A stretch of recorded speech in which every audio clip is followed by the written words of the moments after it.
Welcome to the Natural Hub Podcast, where we bring awareness of sustainable health in the business hustle space. The Natural Hub Podcast is perfect for the high-performing, business-minded individuals who want to work with their biochemistry to achieve success and optimal health. It's Friday, which means it's time for friends sharing facts about health, business, and overall success. In today's episode, we talk to Dr. Dave Shirazi.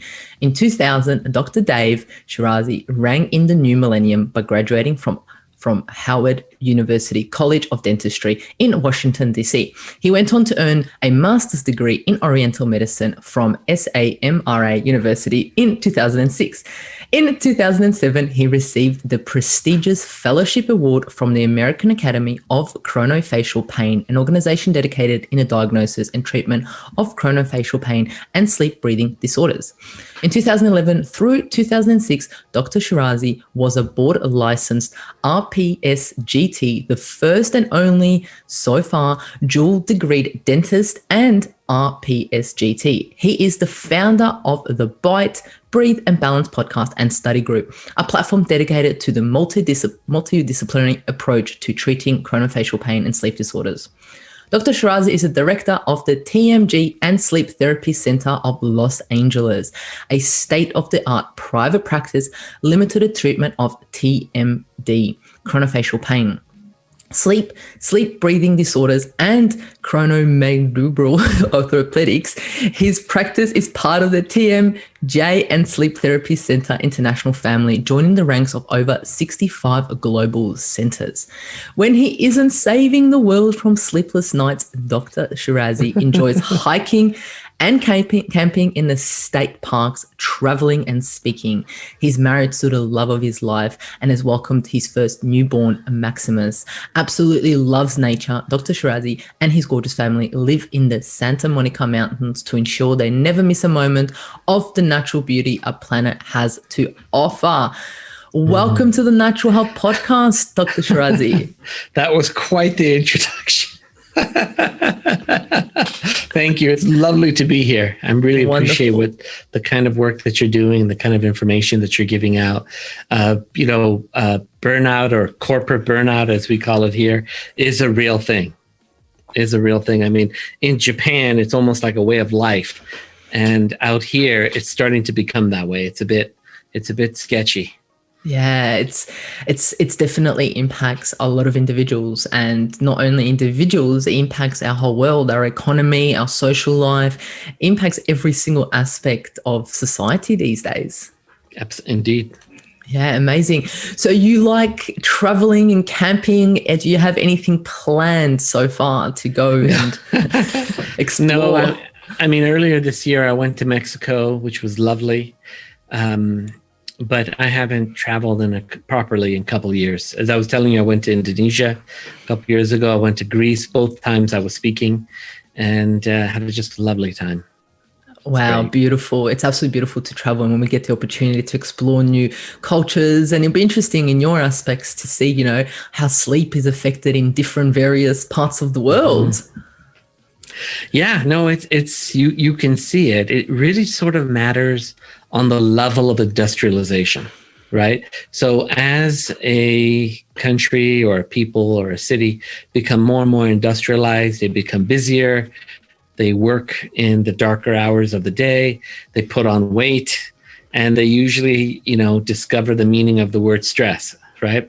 In more rural areas, which is my favorite place to go camping and things like that, where people live off the land, or, they're not in a rush to get anywhere, and they sleep easily. Now, obesity still affects a lot of them. They still have that problem because the food is intertwined a bit. But by and large, the smaller the town in which they come, the more community from which they come, the better they sleep typically. Yeah, it's interesting. I recently read a study about sleep and the full moon, and how the full moon, and that could be taken as light exposure, and they looked at rural communities, and then they looked at a community that had full electricity, and it affected them differently, you know. And like you said, you know, the more rural you are, the more darker things are, and how much light affects our sleep. And I guess this is what we're going to talk about today too, which I'm absolutely excited about. Yeah, absolutely. You know, it's actually very interesting. So in sleep technology, that's when we perform a sleep study on a patient in a lab, right? Where we have like the 20 leads on them. Now, just so you know, the typical sleep technologist is the most, even 18 years old, they are the most conservative, dogmatic group of people that you'll ever meet. Okay. I mean, they'll make an 80-year-old MD look like a 16-year-old girl in how conservative they are, right?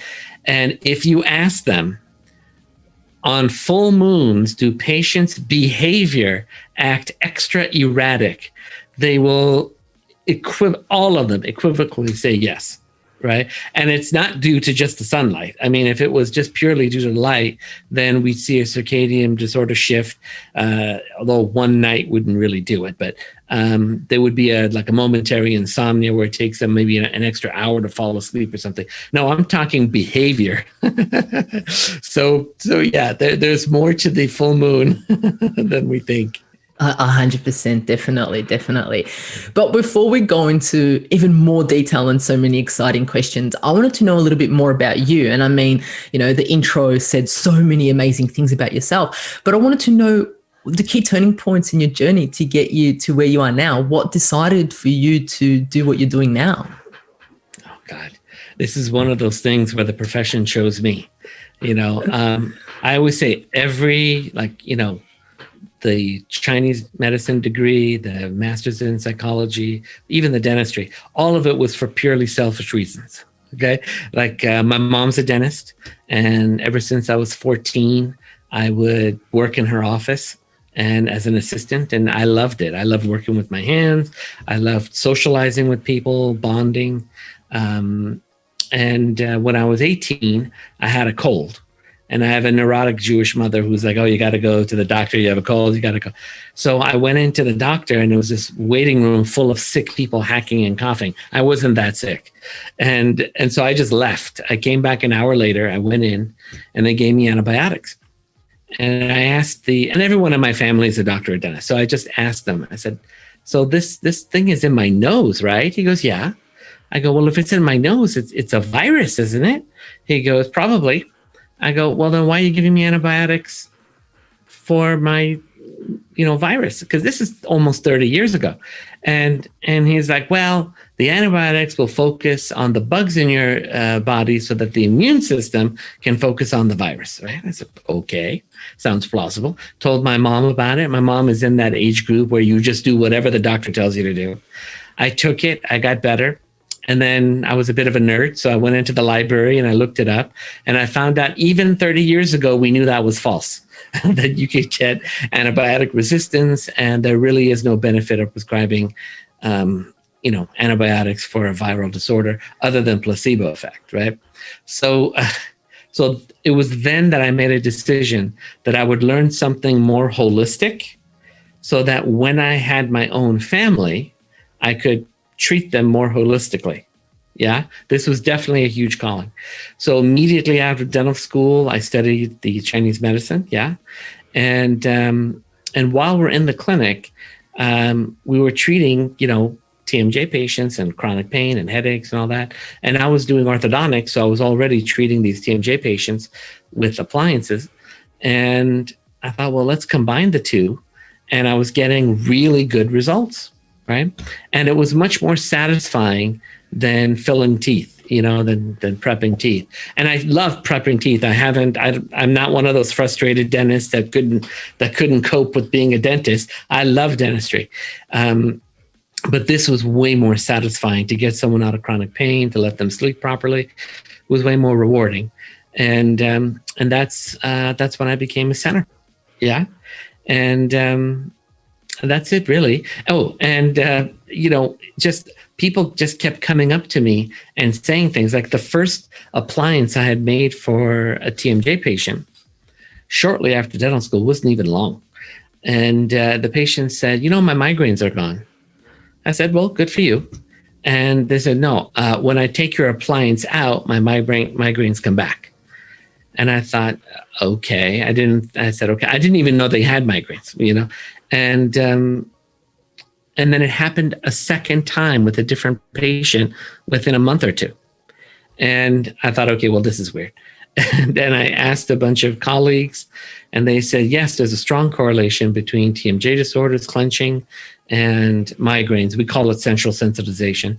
And with tension type headaches is really the bruxism and the cervical subluxation. So when all of this information came to me, I was like, well, am I the only one doing this? And I'm not, of course I'm not, but compared to the number of dentists here in the United States, there is a little over 1,000, let's say between 1,000 and 2,000 dentists that limit their practice to pain and sleep. Yeah.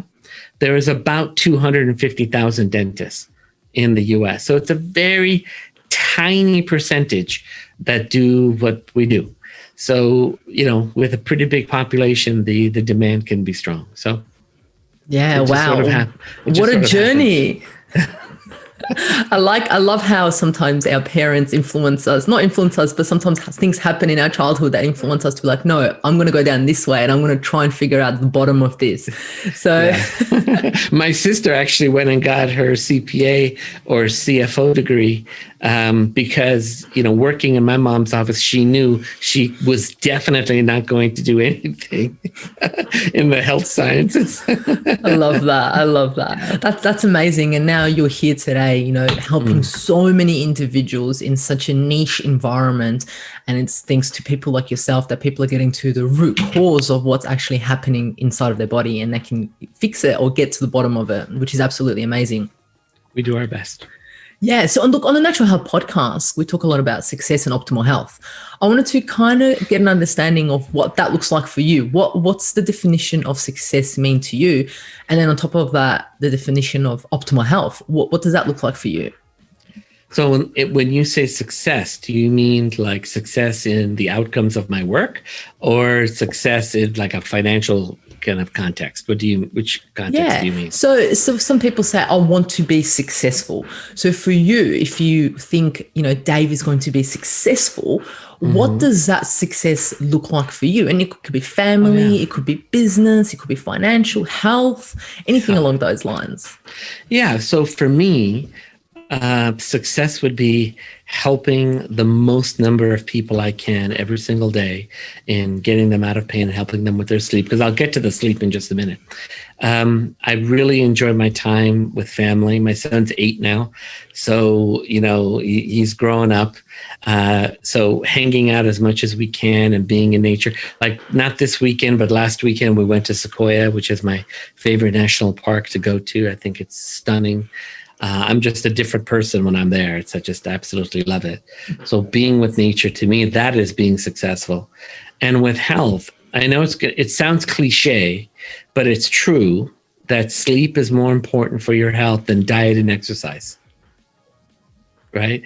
It's like we get over 90% of our growth hormone from one stage of sleep, right? I hear all these podcasts and Joe Rogan this and some workout guru that will say, oh, and if you do intermittent fasting and if you work out right before you go to sleep and on empty stomach and do this, you'll increase your growth hormone by 1.2%. And I'm like, really? Why don't you just get a good night's sleep and get all of it?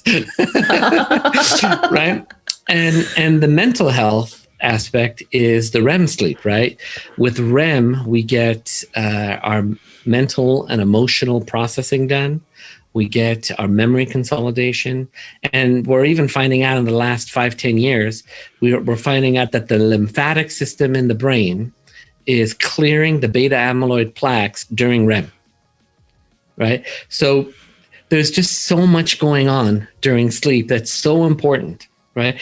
And then the other aspect is when patients take medication. So almost every psychotropic medication I know of, SSRIs, whatever. I don't know any that don't affect sleep. And the majority of them, with my experience, actually block REM sleep, which I don't understand.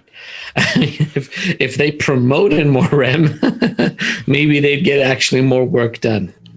Yeah, wow. That just blows my mind. But I guess for the audience to understand what you just said, I think it's important for us to understand and get an understanding of what sleep is. Just a basic understanding of what sleep. I know we can sit here for hours and hours and talk about what sleep is, but I mean, just an overview of what sleep is and why we sleep, to just to educate the audience a little bit. Yeah. So, just the why we sleep. If we think about it in terms of evolution, if you think about it, when we sleep, by the way, we're always horizontal when we sleep. No one sleeps standing up, right? And we sleep when it's dark, typically. That's when we're designed to sleep. And in prehistoric times, that means we are most vulnerable when we sleep, right? So you would think that this behavior that we do 1/3 out of every single day, at least, when we're most susceptible to attack, when we're laying on the ground when it's dark, would be the last evolutionary thing that the body would want to keep. But it's so important, so relevant for our survival that we've kept it, and it's a mandatory part of who we are. Yeah. So the state of sleep is a state of consciousness we call unconsciousness, where we go through these stages, these 4 stages. Stage 1, which is just light sleep. As soon as you close your eyes, you go into alpha, which is the lightest stage of sleep. And then we've got the next stage of sleep, stage 2, which is you're sort of, you're a little bit deeper than light, but you're nowhere near REM. That's actually the least understood state of sleep. And then we have delta, which is where we get all our growth hormone, and it's the deepest layer, the lowest frequency of our brainwaves. And then we have REM. And as I said, that's where we do our mental emotional consolidation. And the delta and the REM in adults should encompass 25% of our sleep each, right? For newborns, delta and REM encompass 100% of their sleep, nearly 100%. They just go delta REM, delta REM, delta REM. And, for obvious reasons, we need the growth hormone, right, as we're growing. And we need the REM to process our new environment, right? When we developed a consciousness, we were in utero, and basically what we had was an environment where we were breathing water, and we were listening to our mother's heartbeat in addition to our own. And then we come out and we start using all of these new senses that we never had before. So that's a lot of mental processing. That's a lot of computing that needs to be done. There we have why kids cry. They're just sitting there like, what is this? So we have, as you know, a circadian rhythm where our cortisol peaks in the morning and it drops in the evening to support us being awake and to support us being asleep. Is there something more specific you wanted to know about sleep? Yeah, so in regards to, I just wanted so people understood, the audience that's listening understood when you're talking about REM sleep, what REM sleep is and non-REM sleep. But I guess you explained the stages, the stage 1, 2, 3, 4. I love that. And you explained what percentage of time we spend in there and the dangers of missing out on some of those or spending a short amount of time in such stage of stage 3, the deep sleep, stage 4, the deep sleep, or in missing out on the REM sleep. I guess if you don't hit that deep sleep, because you have to go as an adult, from my understanding, you have to go through all the stages to hit REM sleep, unless you're a baby and you go into REM straight away. So for individuals, if they miss out on REM sleep, what can happen? And what causes them to not spend so much time in REM sleep? Right. So not having any sleep whatsoever is associated with death. It's essential. Right. I think people start hallucinating after the second or third day. but it's not a safe mental state to be in. I don't know if any studies, they may exist, I don't know. I don't know if any studies exist on patients with no REM sleep that aren't on medications, right? Because being on medications, especially psychotropic medication, changes behavior. The most common behavior we see on patients with psychotropic meds, especially long term, is indifference, right? It doesn't. This is why I say it doesn't directly resolve the depression or the anxiety. It just makes us less reactive to what was causing us to have depression and anxiety before, whether it was a PTSD or a sad memory or fear of the future, whatever it is. A lot of these meds are pretty much just making us indifferent. That's such an interesting point that you're bringing up right there. I think this is key. I think it's huge. And, there was this big expose on 60 Minutes, and they won't air it anymore, where they went to Harvard, the Harvard Medical School, the Department of Research. And they asked them about, well, what do you think about psychotropic medication? And they said, well, in looking at the published and unpublished studies, we can say that they don't work any better than placebo, right? And he said this so nonchalantly, like he was saying, well, we keep the spoons on the right side of the drawer. Like he didn't say it that nonchalantly. And of course, the journalist was like, there's millions of people on it. What do we do? And he goes, well, we inform our doctors to prescribe placebo. And that was his crazy solution to the problem. So I understand there are those that need it. When they came about, the American Academy of Psychiatric Medicine, they used to do talk therapy. I don't know what it's like in Australia, but out here, they would talk and they would discuss the patient's issues and they would ask them questions like, so do you think that makes sense to feel this way? They would ask them questions. And when the pharmaceutical industry was banging on their door, they didn't want to let them in. They're like, listen, we don't want to drug up our patients. We want to help our patients. And they just kept sticking their foot in the door. And they said, listen, the point of these medications are only for those patients that are so out there that you can't even have a conversation with them. You bring them down, you have the eye-to-eye conversation, and then you wean them off, right? And of course, we know how successful, just trying to think of for bipolar, lithium is, for example. So, they're like, okay, fine, let's come on in, bring your drugs. And they did, and it completely changed the industry. The industry is now, almost every psychiatrist I know is what's called a psychopharmacologist, where they make a really accurate diagnosis of what's wrong with them, like what they have mentally. And then they give them a drug for it, or a cocktail of drugs. There's very little CBT, like cognitive behavioral therapy, done anymore. There's very little talk therapy done anymore. It's usually, so how are you doing now that you're on your meds? Interesting on that point is there was a study recently that came out and it spoke about panic attacks in particular. And the best treatment for panic attacks was CBD, what you just said, cognitive behavioral therapy. That was one of the best treatments for it. So it goes hand in hand with what you're just saying. Now, there is bringing it back to sleep. There is a huge study from the JAMA, Journal of the American Medical Association. They had 1,400 subjects, and they took these patients between the age of 30 and 60, and they had them fill out a Zung's depression questionnaire. I don't know if you're familiar, but patient fills out how depressed they are, and they get a score from I feel sad thoughts sometimes during the day to every day I consider suicide, like the whole range. And then they did sleep studies on them, PSG, in-lab studies. And 100%, damn near 100% of them had sleep apnea. But the telling part was the line of the severity of their depression and the severity of their sleep apnea were identical. They were on top of each other the whole way through. So we don't call that a coincidence in statistics. So since then, of course, we have,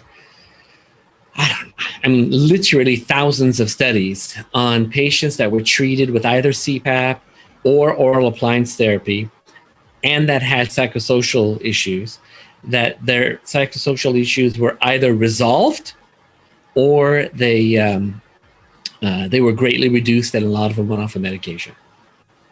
Wow. And when we understand sleep, that would make sense. That would just be normal. We'd be like, yes, of course it's going to affect it. But you mentioned a key word there, sleep apnea. And I would love to talk about some sleep disorders. I want to know what, sleep is such a huge issue. What would be some of the top most common sleep disorders? Well, insomnia is first, next to sleep apnea. And we can even break down insomnia and sleep apnea into subgroups. And then we've got what's called REM sleep behavior disorder, where those are the people that sleepwalk and sleep talk and all that. There's actually been a couple of cases in the United States where people have murdered people while in sleep REM behavior disorder, and they didn't go to jail because they didn't have any memory of it. They didn't know what, like one of them killed his in-laws with a knife in the middle of the night. And he woke up and he was covered in blood. And he called the police. He goes, I think something bad happened and I think I did it. Right. And he had no idea. I mean, he went into a horrible depression afterwards, but they did sleep studies on him multiple times, and he definitely had REM sleep behavior disorder. Right. So and that's a very tricky thing to control, right? There are people that like punch their bed partner in their sleep, and they'll actually go to sleep with boxing gloves, for that, right? There's so many sleep disorders. But the insomnia, we say three types, primary, secondary, and tertiary. Primary is when it's just hard to fall asleep. Takes you more than 30 minutes. We call it sleep latency. Secondary insomnia is where you can fall asleep easily, but you wake up one or more times throughout the night. And tertiary insomnia is when you wake up around 4 o'clock, 3:30, whatever it is, 5, and you can't go back to sleep even though you want to. Okay? And tertiary insomnia can be a circadian rhythm disorder as well. So a circadian rhythm disorder is, we have a circadian rhythm in our head that determines when should we be awake and when should we be asleep.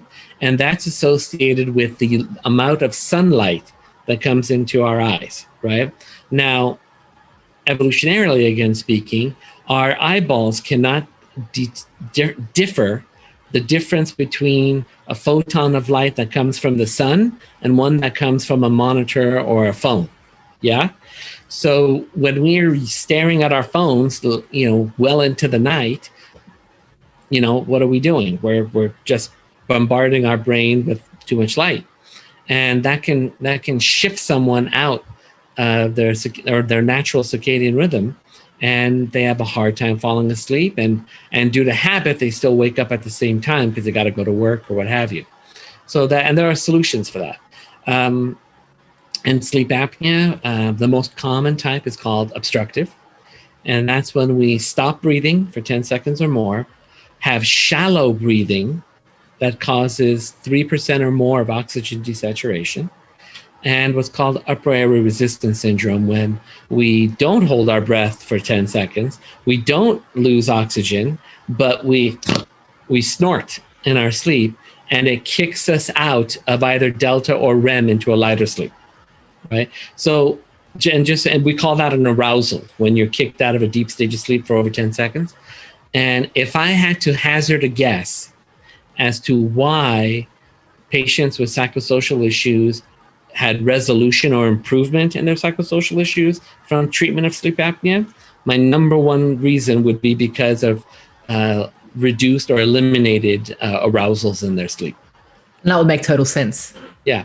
And then we have another phenomenon called central sleep apnea, just 10 to 15% of the time. That's when our brain shuts off and tells us not to breathe.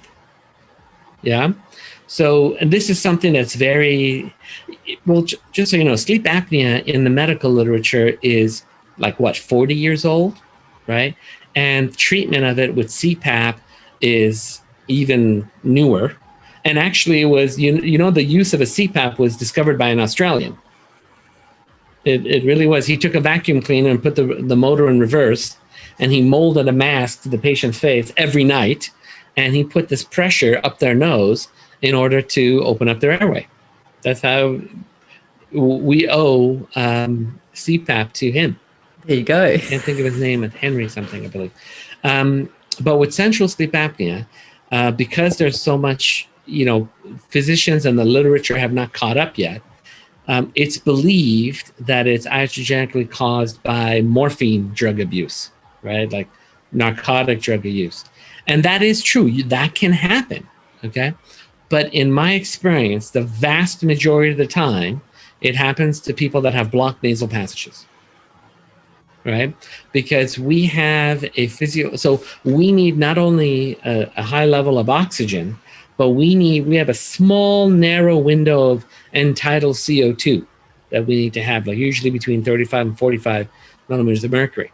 And when we mouth breathe, because our nose is stuffed up, we get rid of too much end-tidal CO2.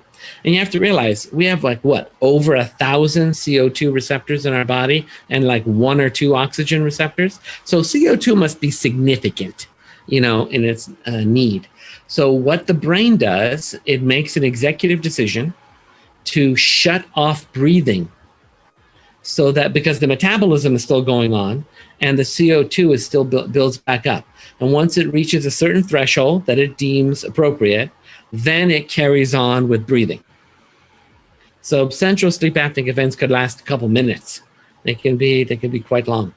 Yeah, and I've seen a few YouTube clips on them, and the individuals, how they act and how they sleep is extraordinary, with their head back and then the jerking and the breathing. So it definitely impacts a lot of people's lives. But I love that you mentioned the nasal cavity, in the pathway, the nasal. And I guess critical. It's absolutely critical. And I guess some people are born with obstruction there. And I guess some people, what could cause obstructions through there? Many things. Cause issues. So okay, well, I'll get to so many of them. So talking about the bony interferences. So when we look at skulls prior to the Industrial Revolution, everyone had huge turbinates, space, and tiny, tiny sinuses, had a wide palate. All their teeth were there, relatively straight, right? No orthodontist was born yet, okay?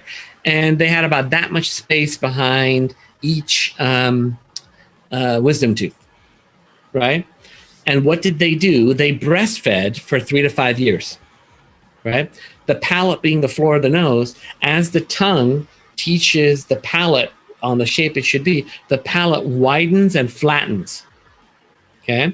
So now what we see in modern man is a very narrow, they're supposed to be wide and flat, but now it's kind of narrow and arched. And the ethmoid bone, which is the nasal septum, not the ethmoid bone, sorry, the vomer, becomes kind of crunched when it tries to stretch out between the palate and the ethmoid bone. So it becomes crooked. So another thing is, when you have a nice wide flat palate, you have usually a straight vomer, right? Septum. So that's one reason. 2, we have foods that are highly inflammatory, that, as you know, the IgG reaction causes the nasal mucosa to swell up, right? And just having that is enough to, it's enough to block up the nose. Yeah. And of course, we can have infections and et cetera. Sometimes the challenging part with sinus infections is if it's not addressed, the mucus and the infection becomes so viscous in the sinus that it can't drain. And that's why it needs to either be surgically drained, or you need to lavage the bejesus out of it. So essentially, we are made to breathe through our nose. That's Absolutely. Correct. In Absolutely and out? Correct. In and out. The only time you're supposed to use your mouth is to speak. Right? Yes. So that means including exercising, right? So as you know, like the New Zealand All Blacks, like the rugby team, which is very, very highly rated, a lot of them are Aboriginal in nature. And Their regiment includes duct taping their mouths and running, carrying boulders, slamming into each other and doing their training, right? But they do it with their mouths duct taped so that they breathe through their nose, right? Breathing through their nose is absolutely critical. Absolutely critical. And I love that you mentioned in and out, because I've heard a lot of individuals mention and talk about breathing in through your nose and out through your mouth. But I guess that's when you're releasing a lot more of the carbon dioxide, and then there's an imbalance happening and all these other things that can occur. Yeah, I mean, 1 or 2 times, in meditation isn't going to cause a problem, right? But, when athletes notice that they do better endurance, better power when they nasal breathe, they can see, like, one thing that a trick that athletes can do. Let's say they are a sprinter, right? What I recommend for them when they're training is to do as much as they can through their nose. Like, in fact, try to do all of it through their nose, right? And usually what happens is they start strong, and then the last half, they teeter out. And then during the actual competition, I tell them just breathe through your nose as much as you can. And usually about 3/4 or 2/3 of the way through, they kind of lose it and they have to go to mouth breathing, right? Which is fine because they're only going to do it for a few more seconds, right? But when they do that, they constantly outperform themselves each time, right? So yeah, the nasal breathing is huge. Humans are supposed to breathe through their nose and eat with their mouth and talk with their mouth. That's it. 100%. I couldn't agree more with you. So I'm so glad that you mentioned that and put an end to the myth of, and debunking all the myths about how we're supposed to breathe, I guess. So I absolutely love that. But I wanted to also talk about, grinding our teeth and clenching our jaws and all those things that a lot of us individuals do. And most of the things that we get to help us with it doesn't really help. And it's just a mouth guard that puts on. It just helps our teeth not get so damaged, I guess. You're 100% right. So why do people, grind their teeth or clench their jaws, and what can be done about that? Okay, so the answer is no one knows in terms of why. Like, for example, when we transition from wake to sleep and from different stages of sleep, we tap our teeth together like this. We don't know why, but there's some sort of connection involved. So what we can tell you, what we do know so far, is that clenching of our teeth is caused by an autonomic nervous system disorder, or not disorder, an autonomic nervous system challenge, right? So for example, we know roughly 50% of the time, especially when someone has that upper airway resistance issue, people clench while their airflow is down. And when they clench, they tighten up their upper pharyngeal muscles and put some tone back in their tongue. And once the airway's been restored, then they stop clenching, right? The other 50% of the time, we say stress to the autonomic nervous system. But stress doesn't have to mean emotional stress. I mean, these are kind of stressy times, right? They're kind of uncertain times. So people are clenching just for that reason alone. But if someone has an IgG food intolerance and they go and they have a slice of pizza and they've got the gluten and dairy intolerance, they're going to clench their teeth as well, right? Even children with parasites in their gut are going to clench their teeth. I mean, we just know this. So for me, it's about, okay, let's have their physician order a sleep study, see if they have sleep apnea, and is that causing it? If so, our appliances will be more directed towards snoring and sleep apnea and upper airway resistance syndrome. If it's more of not being airway related, but more autonomic nervous stress, then I make an appliance that adapts to their clenching and moves their jaw to where I want them and helps reduce the ability to clench fully. Yeah. This is important because there were studies that have been done. One was out of University of Toronto, where they took patients that had sleep apnea, that could not tolerate the CPAP, and they also clenched their teeth, and they were given night guards, okay? Just the plastic, like you said, that, helps the gnashing of the dentistry and the natural tooth structure. And what they found was between 40 and 60%, depending on which study you look at, let's say half of the subjects, their apnea got way worse with the night guard. And the more severe their apnea, the more severe it got with the night guard. And we postulate, of course, we can never say we know. No one's got a barcode, right, on their forehead that we can just scan. But what we do know is that the jaw hinges, right? The first few millimeters of opening, it rotates. And then when we open wider, it translates like this. So it rotates and translates. So that means the first few millimeters of opening is a rotation, and it rotates backwards, right? So you put someone in a night guard that raises their bite a few millimeters, and what does it do? It rotates their jaw back, right? And then, you sleep on your back, which is when clenching and sleep apnea are both worse when we're sleeping supine. And then you clench, and now your jaw's fallen even further back. I mean, it's just going to make your airway worse. Yeah, wow, that's mind-blowing. That's just mind-blowing. But you did mention sleeping in positions, and sleeping on your back does these things, and then sleeping on your stomach, sleeping on your side. We've read so many things. Sleeping on your left side is the best thing this way, and you get the most out of it because of the organs and so forth. Do you have any input in regards to sleeping positions? Okay, so most of that is BS. Okay, just so you know. It's very natural for people to rotisserie, like every hour they switch from one side to the other.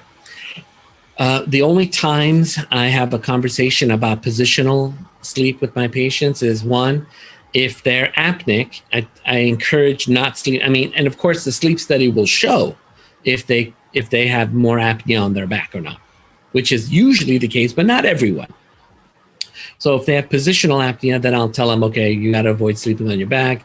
You got to wear the shirt with the tennis balls or the little belt around your neck or around your waist. And if they're, let's say, obese or morbidly obese, I'll invite them to start their sleep on their right side.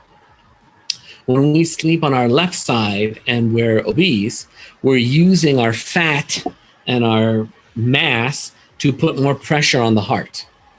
And because the part already on obese people has to work so hard to get the oxygen and nutrients out to all the organs and brain, that just adds a certain other level of issue to the heart. So sleeping on our right is an issue. Yeah, I like that you put busting another myth. I love that. Look, I don't pretend that I know everything, the be all end all of all of sleep knowledge, but that's been my observation when people make very generalized things about left and right sleep. When we organically turn, okay, it's not. I mean, I'm sorry, it just doesn't sound intelligent to say that left people should sleep on one side. When they know they're going to turn onto the other side in an hour, and then 100%. Back again. So, but that's just my thought on it. Yeah, 100%. I love that. So look, sleep has been linked to like diabetes, heart disease, and so forth. What do you think is the link, and what other things has minimal sleep or sleep disturbances or not having optimal sleep affected? Yeah, for sure. So we know that certain disorders, type 2 diabetes, hypertension, can be caused by sleep apnea. And we assume it's because of the inflammation that's kicked up. The inflammation you get from sleep apnea is out of control. Okay. In children, there's literature that shows that when their TNF alpha, which as you know is a marker for inflammation, when it's over 2,000, the kid has sleep apnea. You don't even need to do a sleep study. That's how bad it affects us. What else did I want to talk about? Oh yeah, and of course we see that when they resolve their sleep apnea with CPAP or oral appliance therapy, we see a reduction or elimination in the type 2 diabetes and their hypertension. Right, and again, all of this inflammation, from my point of view, is being caused by the arousal, much more so than the lack of oxygen or the holding of the breath. That's an interesting point. Yes, the inflammation. And the reason I say that is there was a large study done in the Cleveland Clinic where they took bed partners and did sleep studies on them. And let's, just for ease of conversation, let's say it was the men that had the sleep apnea and the women that didn't. Obviously, some women had it and the husbands didn't, but let's just say generalizing. They found that the men that had sleep apnea, they had about 27 arousals an hour, okay? The bed partner with no sleep apnea had an average of 21 arousals an hour, because the person sitting next to them is either a freight train or is very, very quiet, which means they're choking, right? So of these, they had like 1,100 subjects in this study. They whittled it down to 150 people that stuck with the CPAP, right? And then they asked the wives, they didn't do sleep studies on the wives, but they asked them, how would you characterize your life since your husband has been wearing the CPAP? And their responses was, oh, my mood is so improved. I don't have headaches anymore. My mental facilities are better. I have more tolerance. Everything in their lives improved by having their bed partners, silenced essentially, so that they didn't keep interrupting them. Yeah, wow, that's so interesting, because it doesn't just impact the individual that has it, but also the individual that's with them. So one thing that I wanted to talk about is circadian rhythm. You've mentioned a little bit about it. So, we're supposed to be asleep when it's dark and we're supposed to be awake when it's sun, and we have cortisol and so forth and melatonin and things coming into play. So what role does circadian rhythm have in our sleep? And when the circadian rhythm is disrupted, what role does that have on our sleep?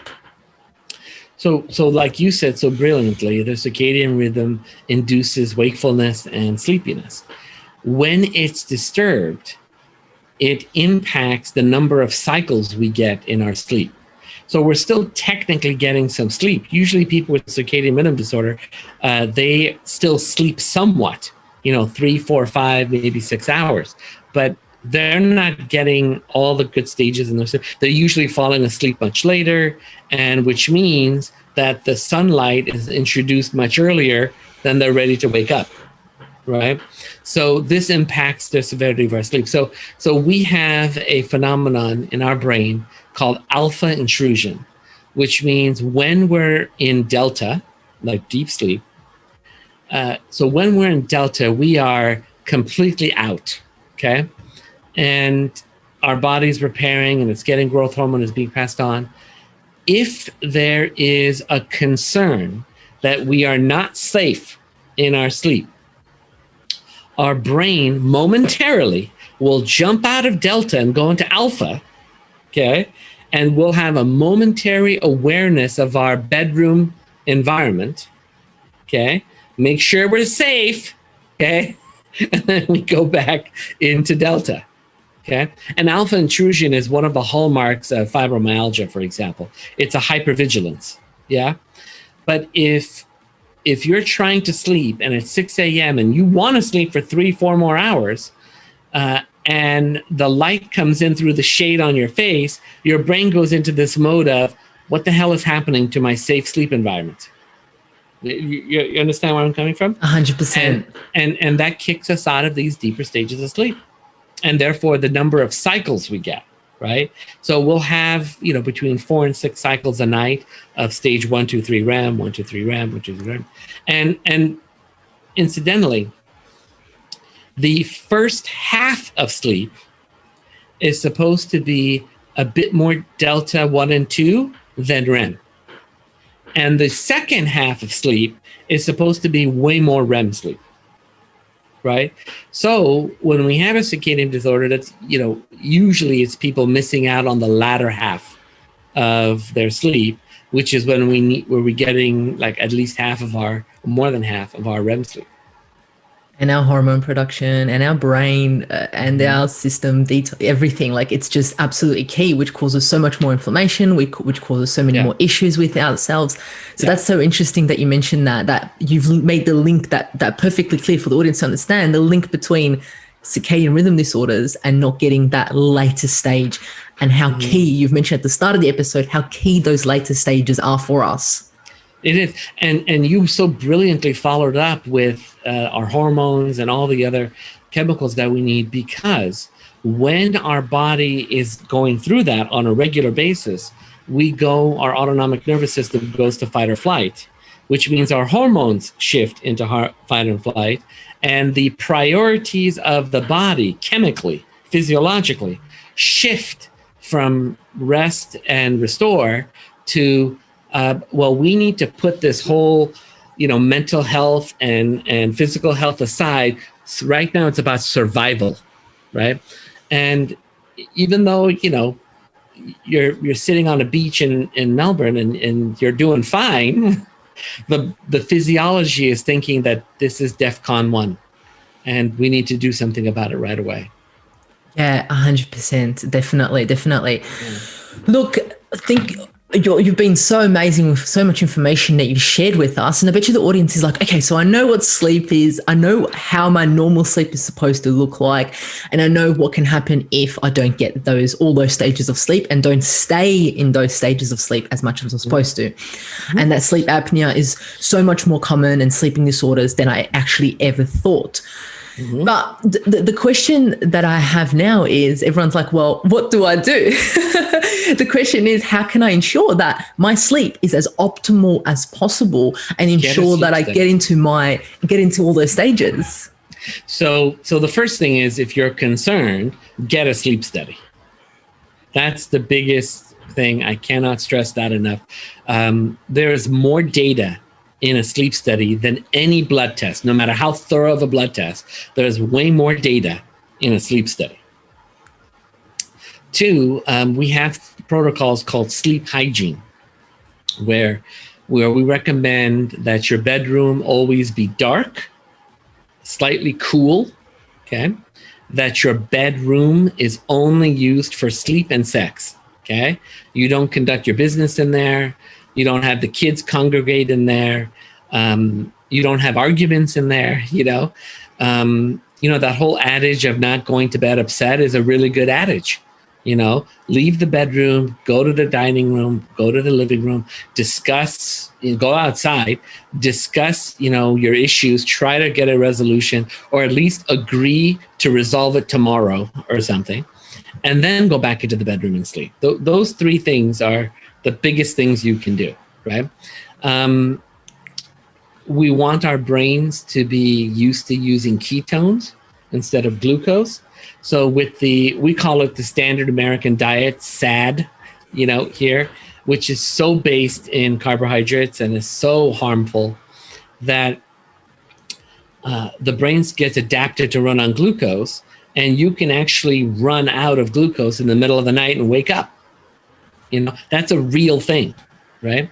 So when patients choose to do ketogenic diets, usually vegetarian-based, but ketogenic diet and intermittent fasting, my recommendation is that their window of eating is between 1 p.m. and 6 p.m.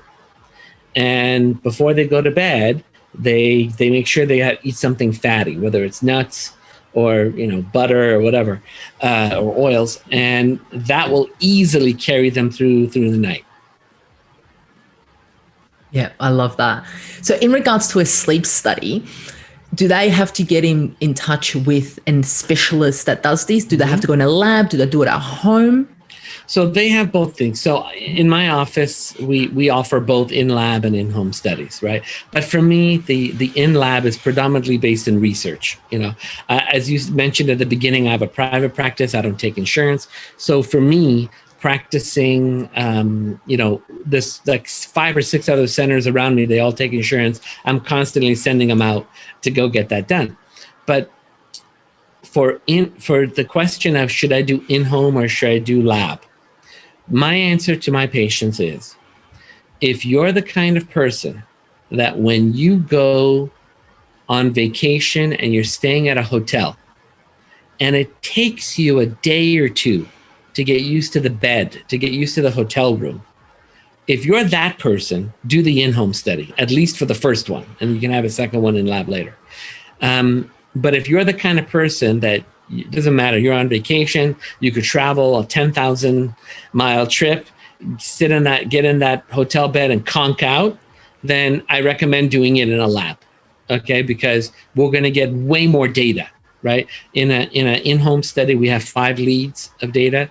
In a lab, we have over 20, right? If your issue is insomnia, then I would recommend doing an in-lab study, because we get way more data for brainwave activity in a lab than we do at home studies. Right. Yeah. So I'm very like neutral. Usually there's a bias. Like for example, a lot of dentists that treat sleep apnea with oral appliances, all they want is the home sleep study because it's quick, easy, gives you the bottom line that they want to know. And the sleep labs hate the concept of a home sleep study because they know that an in-lab study is the best, and that's where they make their bread and butter, right? But from someone that's got both, I can tell you there's definitely optimal times for each. Right? I'm not against home sleep studies. I'm not against in-lab studies. There's a time and a place for all of them. Yeah, definitely. So you've given us some absolutely amazing practical tips that we can take into place to improve our sleep, breathing through our nose, a dark room, a cool room, and anything along those lines, and even running a sleep study to ensure if you do have some concerns. But essentially, like you said at the start, sleep is so key, absolutely key for anything. It could be linked to most diseases that are out there and most health issues. So when that is perfect, it has a huge flow-on effect onto our life. So to finish off, I ask all my guests, as this is a natural health podcast, what would be your best kept natural health hack? And that means you might do something every day. You might do it weekly, monthly. To me, it might be like, from what you said, it might be nose breathing. But what would be your health hack for sleep? Honestly, for me, it's a mental health hack. Is I do a regular exercise where I do a mental check of, what is my mood? What is my thinking patterns like? And then I ask myself, is that a real thing? Or is it actually very neutral? And I decided to give it a meaning behind it from my own biases and my own programming, right? So the answer is, it's always neutral. Okay. Every single thing that happens to us, for us, because of us, is a neutral event until we say it's bad or good, right? There's definitely what we want and what we don't want. That I'm not taking that away. What I'm saying is, when we judge something as good, bad, or ugly, I allow myself the space to choose how I want to feel about something. Wonderful. Right? I love that. And I've been able to actually take a negative belief and turn it into a positive belief. And I try to do it as much as possible. Like, I went to the grocery store yesterday, was it? Yeah, yesterday. And I got like a lot of food, and I said, hey, can you double bag it? They said, sure. I said, I have to, my driveway is very uphill. And they're like, oh yeah, that's very hard.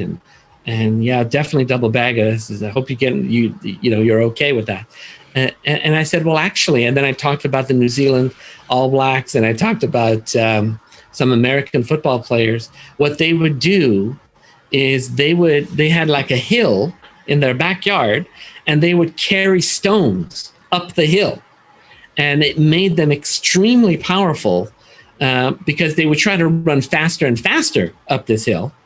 And it made them extremely powerful because, one, when you're running down a field, you're not carrying a giant stone, but it also allowed them to absorb tackles, because it wasn't just their legs, their whole upper body, everything was taut while they were doing it. So I choose to think about it as I'm getting a New Zealand All Black, American football touchdown, thing as I go up. They're like, that sounds great. They were all smiling afterwards. I said, great. I hope they remember that. And I absolutely love that. So that's my hack, really. That goes so much further than anything else, in my opinion. 100%. So tomorrow you're going to see me. I'm going to be going up a hill with taping my mouth, nose breathing, carrying weights. Well, don't start with the weight. Don't start with the weight. Do it without the weight first, then add the weight later. Wonderful. Thank you. Thank you so much for being on a Natural Health podcast. I really, really appreciate your time. And if people want to get in touch with you or find out a little bit more, what would be the best way? So for me, they can go directly to my website, TMJ Conejo, or better yet, tmjla.com. And if people in Australia and New Zealand watching your show want to find a center like mine, there's like a half a dozen of them in Australia. There is a website called tmjtherapycenter.com, and center is spelled the European way, not the American way, right? You can do a search for a doctor like me that does TMJ therapy and sleep apnea treatment with oral appliances. And they have them from Perth to Sydney to Melbourne to Auckland, New Zealand. You know, we've got about 65 or more centers throughout the world now, and we have many in Australia. That's amazing. That's absolutely brilliant. And I'm going to put all that detail in the show notes so people can access that, including your website and so forth. But thank you so much for joining us on the Natural Health podcast. And remember, the missing link between failure and success is your health.